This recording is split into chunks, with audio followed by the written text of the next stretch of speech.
Hello, good people. Welcome back to yet another video here at your favorite channels because it's more than one. Yes. It's more than one. Panapa food with your favorite people. I know kuti munotifarira nekuda kwezvamuri kuita pamusha unoyu uri panapa. Transformation yamuri kugadzira day by day, little by little, tichitosvika ikoko. Asi chekutanga kana uri munyowaniwo zvoitika kuti pamwe watanga kuona nhasi Chibanda Media or Saint TV, ndakuchikukumbirisa kuti subscribe. That is, if you are watching us from YouTube, subscribe, turn on your notification bell so that every time we upload a video you'll be notified. Also, don't forget to follow us on our Facebook pages, accounts iwo Chibanda Media and Saint TV respectively. Chitoti makadi aiwa nhasi tadzoka zvakare after a very long time tisina kuzomira panapa nekuda kwezvikonzero zvakasiyana siyana. Zvimwe zvacho zvinotiwo mabasa mabasa munongomaziva kuti ari stubborn, haapromise kuti zvoni taakuchiuya, anongouya nguva yamune musingatasiri. Asi tamira zvakare naChibanda Media, mwana wekwachibanda chimomere angu. Alright. Mira kadi ione speed. Ndiri kukuintroduce zvakanaka. Mwana wekwachibanda anonzi Menace Chibanda, asi ndinofara nekuda kwebasa raari kubata panapa. Munongoziva kuti vanhu vanopiwa ma-honors, handiti? Honorary yaakapiwa yekunzi Chief Chibanda. Saka ndiri kufamba naChief Chibanda. Zvakare pakati pedu tinavo your favorite father in Zimbabwe, handiti? Your favorite father in Harare. Ndikati in Zimbabwe ndinenda kanganisi. In Harare, handiti? Muno muHarare, muno muWesley, vanonzi ivo Baba Barnabas Chirenje. Baba Chirenje? Babongo. Ndikaentange nemi. Makasimba here. Ntange ndesoma kuna mama. Aiwa ngati. Mambo. Makasimba here Chirenje. Aiwa tokona chaka. Totenda takona. Handiti ka. Chimbomisa mvura. Machana mire ndamisa mvura. Zvanda kuti ini manjika. Hansida kumisa mvura. Padada kuspeeda mari kuti ikasike kukwana. Andro kuti chief. Because ndakamisa mvura manjika. Nzara manje. Aiwa ndro nzara kuti inopinda munyika nevanhu ava.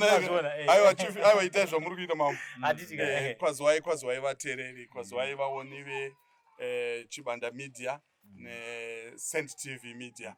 Tinoramba tichikukwazisai nekuti makakosha. Munotigonera, munotipa kusekerera nemufaro. Makaona varume vauya, munoziva kuti kwauya masmile ege. Saka ndinokukwazisai zvakare muzuva ranhasi kuti makadii kwose kwamuri vari muno muZimbabwe, vari kunze kwenyika, vari mhiri kwaLimpopo, vari diaspora, aiwa mose tinokudai paChibanda Media. Rambai muripo pa Saint TV, rambai muripo. Ingodzvanyai mabhatani iwaya vanogara vachitaura kuti kunodzvanywa mabhatani. Hanzi ndaroona hangu mambo bhatani iroro. Majera etraki kaya. Ipapo manje ndobva nedambudziko. Asi vakomana ava nevasikana ava mabhatani iwo vanaziva. Vanogara vakavadzvanya. Ndinokutendai. Aiwa tinotenda. Tatitidzoke zvakare sekuziva kwenyu kuti tine chirongwa just kahistory inowanzofarira kupota nchiiti vanenge vachangotibata vasasarire mashure. So ndinowanzoda kutaura kwatiri kubva nepatiri nekwatiri kuenda. So ndinowanzochibanda past, present and future. Chachirunguka ndechemachipinda muklasi. So Chibanda toda kuti tinge tinoudza vanhu kuti takabva kupi sekuziva kwenyu kuti for the past 4 years murume uyu wamuri kuona akanga achigara panapa panze. Ari kutogara. Imba yacho ndiyo ikaibata. Ndiyo imba yacho iyi. Batiri kugara imomo. Aya ndo ma-airvents aya. Takavhurawo chiwindo icho, chitende icho kana kwapisa ndiro windo racho. Saka tanga tirimo mumakore mana. 4 good years muchigara mumba imomo mudanga umu. Chikonzero changa chiita kuti baba vagare.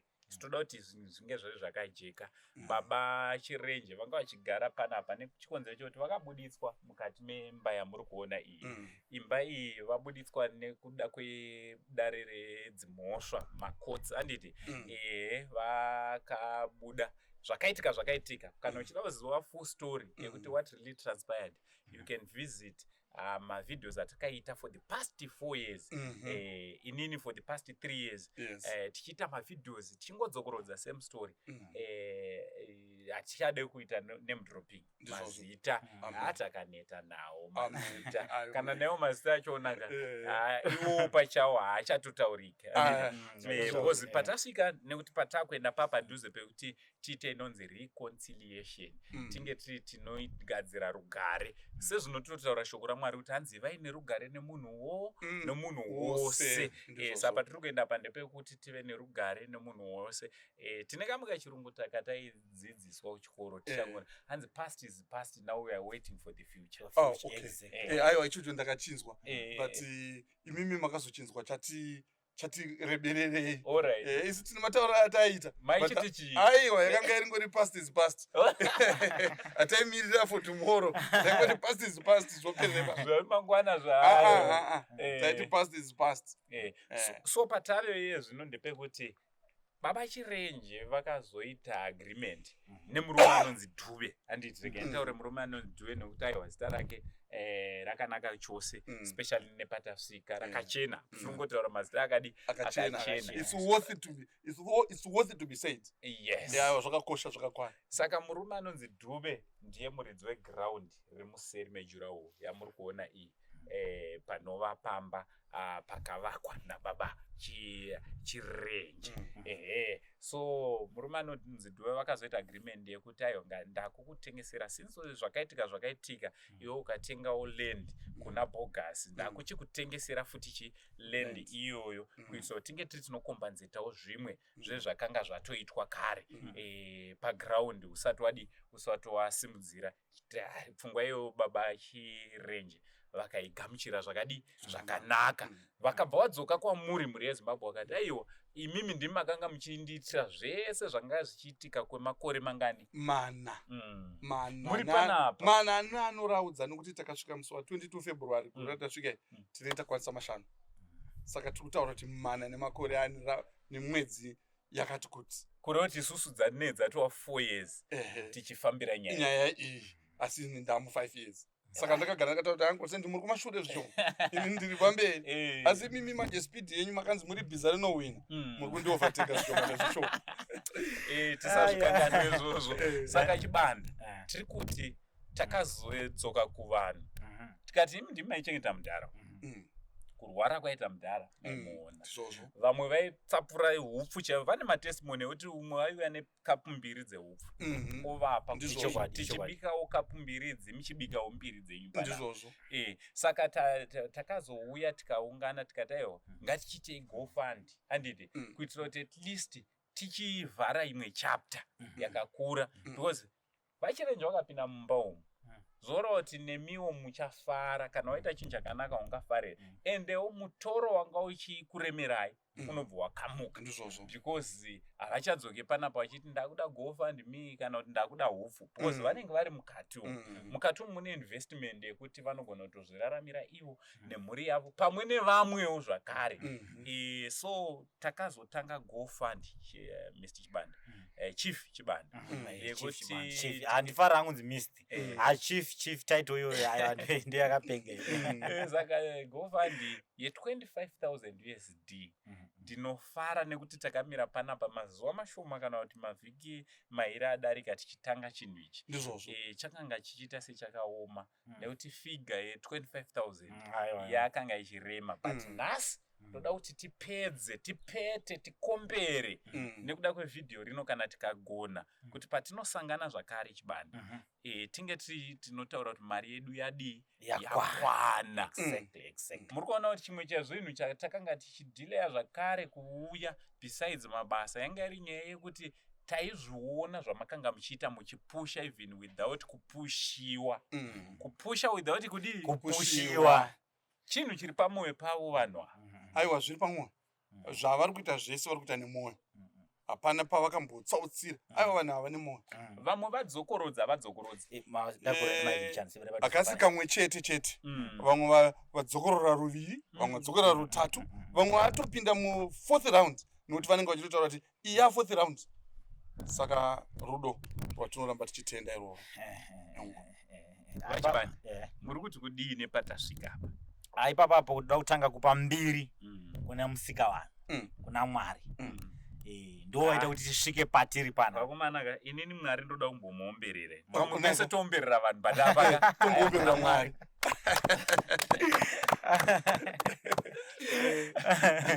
Because zveshuwa musika vanhu. Because Mwari ndo vakavhura mwoyo vanhu ivo vakapa. Handitika. Ndo vakapa zvinhu zvokuti vanhu ivo vakwanise kuzotipa futi kuno. Saka mbiri hombe kuna Mwari. Kuna Mwari ikodzero yavo. Ikodzero yavo.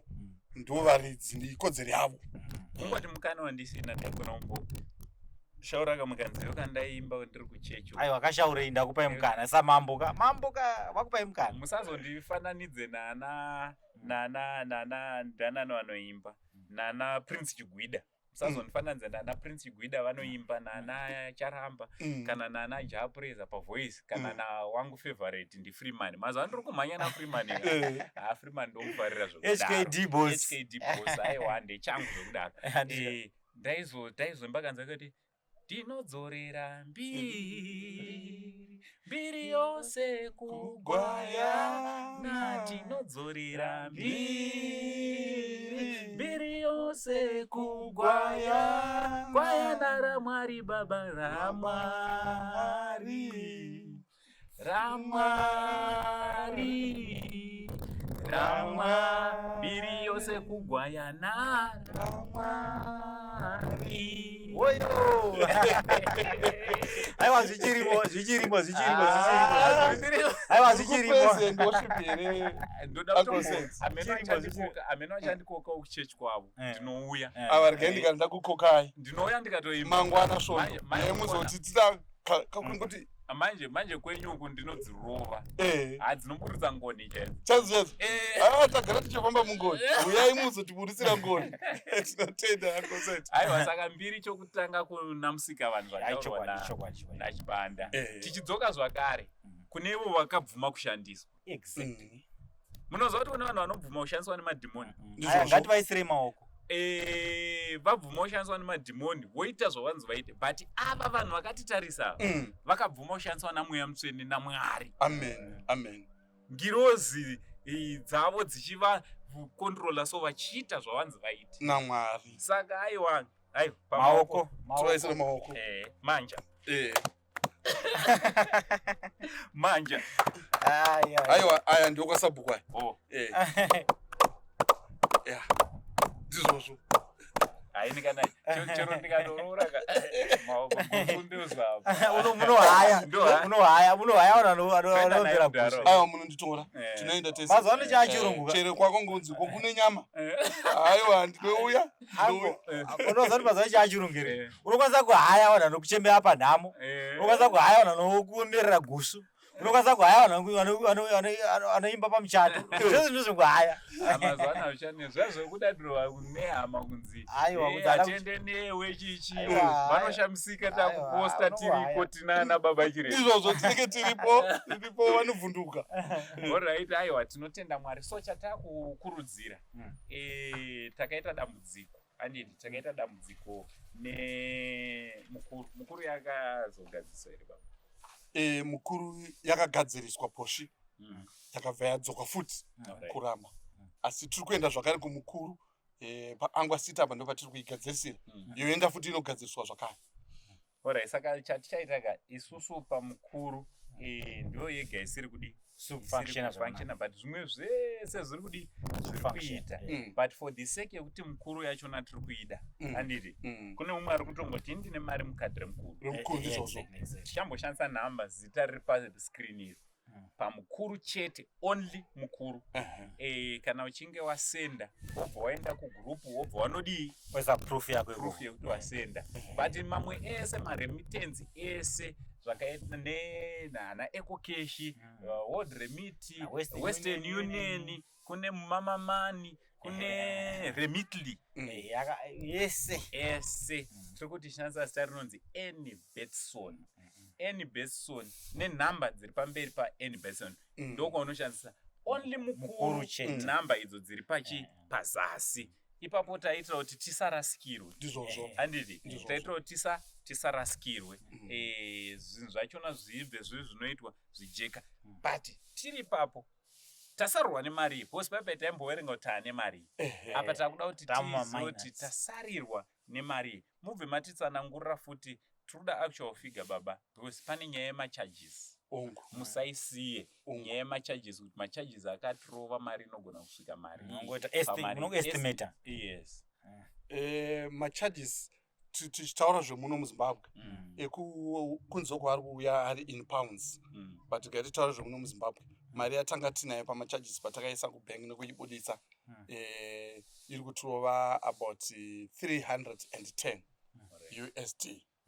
Tine zvimwe zvokuti varume ava vari kuita basa iri vanoda madata vanoda fuel here and there kwetinoti every day here and there takazviona kuti aiwa zvakakosha kuti varambe vachimhanya yakatisvikirawo kuma $300 ikoko saka takaisanganisira tinoti macharges edu ari pa $700 ese ari pa $700 saka mari yatanga taunganidza mari yange yaunganidzwa macharges okugofanda munonga ataura futi macharges okugofanda handinyatsaziva ari kuya ari in pounds asi ndataura emuno chete saka zviri kurevera kuti mari yataunganidza yese kusanganisira nemari yegofund taunganidza mari inoita 19,000 zvoreva kuti 19,000 iyi taibvisa macharges kusanganisira kumiri nekunoku saka mari iri kudiwa yasara ichinozoita zvaine macharges aino 6,000 saka nhasi pana patotaura zve6,000 kuti mari iri kudiwa 6,000. Yes. Aiwa ndofunga izvi zvakangojeka sezuva diti zvakangojeka saka takukurudzira kuti kudii chibanda kune vanhu right takukurudzira kuti hama dzangu kwatabva ndokure patakuenda ndo padhuze ndofunga tasara ne6,000 saka tikurudzira isu kuti panhamba dzambotaurwa nasekuru wenyika munongodoneta ipapo hakuna mari inonzi ishoma ingave 50 cents ingave 20 cents ingave 1 million ingave 1 billion ingave 1000 zig ngatidonete hama dzangu kuti mudhara tese apinde mumba nekukasika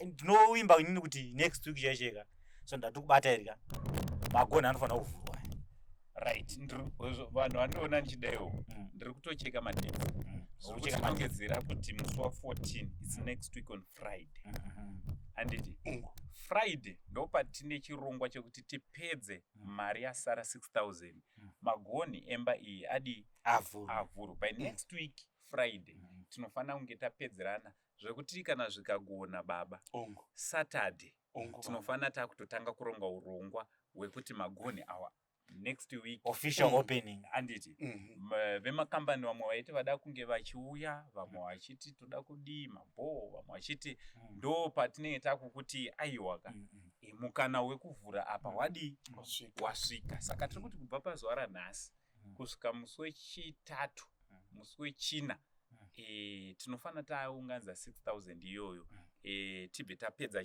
basa ndizvozvo ameno munotiwo kudii baba aiwa munenge mandigonera munenge magonera kudenga munenge magonera vana vakaparara nyika vatu vana tikugarana nagogo tunenge twakuya zvakare munenge mazvigonera kuti ndimi varidzi vechinechi inini hapana ichangu imimi ndimi vachi varidzi saka tizvigonere zvakare Uncle Sense matauriro andanzwa muchita ndekuti chinhu chikuru tinoda kupa vanhu mukana wekuti varidzi vauye vazovhura vakasununguka saka mogara pasi muronga kuti zuva racho ndirini zvimwe zvinhu zvinoda kurongwa in advance kuti vanhu ava kutora maoff kumabasa vatore kumaoff kumabasa ndine imwe hama yekutenda yakati inoda kuzobva kuBedbridge achiuya saka anoda kuudzwa in advance kuti musi wakati tinenge tine zvakati kuti vanhu vese vave varipo ndo chishuwo changu ndoda kuti vanhu vese vave varipo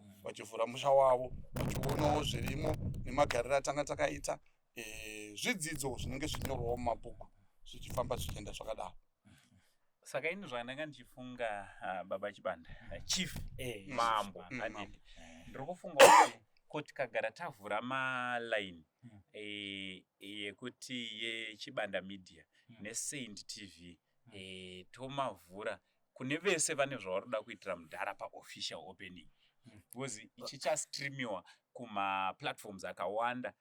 Ini naChibanda tichainvita mamwe ma-media house kuti vauye tizostreama pamwe chete. Makambani akawanda zvakare. Makampani kune vari kuda kuti vange vari vanova part of the official opening. Tikavapa mukana wekuti varegister. Ini ndichifunga kudai so. Kuti tisaconfuse vanhu vari kudonaita mari. Ngatizoita next video. Taakutaura nezve tave nedate. Taakutaura zvakare nekuti vanhu varoda makambani varoda kuita sei varoda kubatsira mudhara vatibate yoita vhidhiyo rakazvimirira iro rakadaro rine nhamba dzedu chete idzodzo risina nhamba dzemadonations because takaisa nhamba futa padzimwe apa umwe munhu achatanga kuzodonata kunhamba dzangu namba dzenyu of which zvisirizo zvatiri kuda. Right, aiwa ipapo ndosaka makanzi chief kuti muri monera mberi ndine muono muono wedunhu.